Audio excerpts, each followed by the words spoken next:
எல்லாம் எப்படி இருக்கிறீங்க? வாங்க இன்றைக்கி ஸ்கூல் விட்டு வர பசங்களுக்கு சட்டுன்னு ஒரு போண்டா செஞ்சு கொடுத்துடலாம். இதில் ஒரு கப்பு கோதுமை மாவை எடுத்துருக்கிறேன்.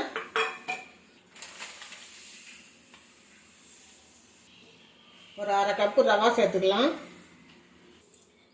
இதெல்லாம் ஒரு கப்பு தோசை மாவு சேர்த்துக்கலாம். ஏற்கனவே தோசை மாவில் உப்பு இருக்கும், கொஞ்சமாக உப்பு போட்டுக்கிறேன். ஒரு ஸ்பூன் ஜீரகம் போட்டுக்கலாம். கொஞ்சமாக மஞ்சள்தூள் சேர்த்துக்கலாம். சேர்த்து இதை அப்படியே நல்லா கிளறி விட்டுக்குவோம்.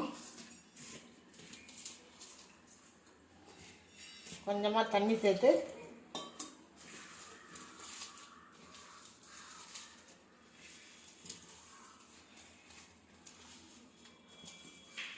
போண்டா மாவு பதத்துக்கு கலந்துக்கலாம்.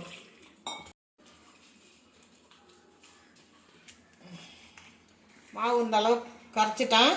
இது அப்படியே ஒரு 10 நிமிஷம் மூடி வைக்கலாம்.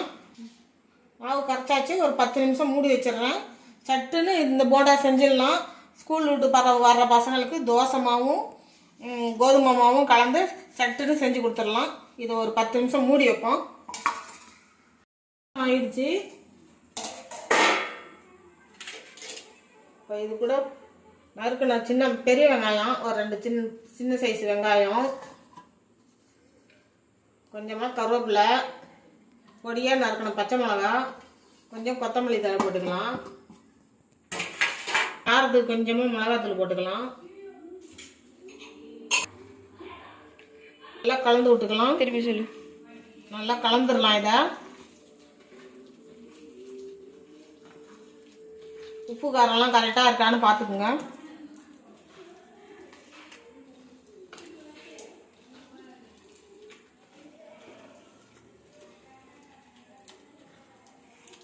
ஒரு கடாய் வச்சுக்கலாம்.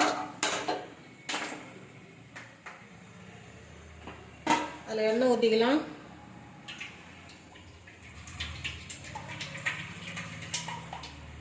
காஞ்சிட்டு போண்டா போட்டுக்கலாம்.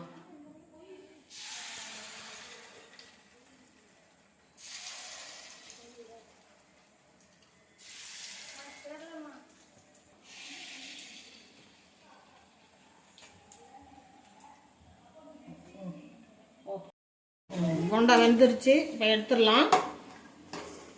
சூப்பராக போண்டா ரெடி ஆகிடுச்சு. இது கூட தேங்காய் சட்னி வச்சு சாப்பிட்டு பாருங்கள், சூப்பராக இருக்கும்.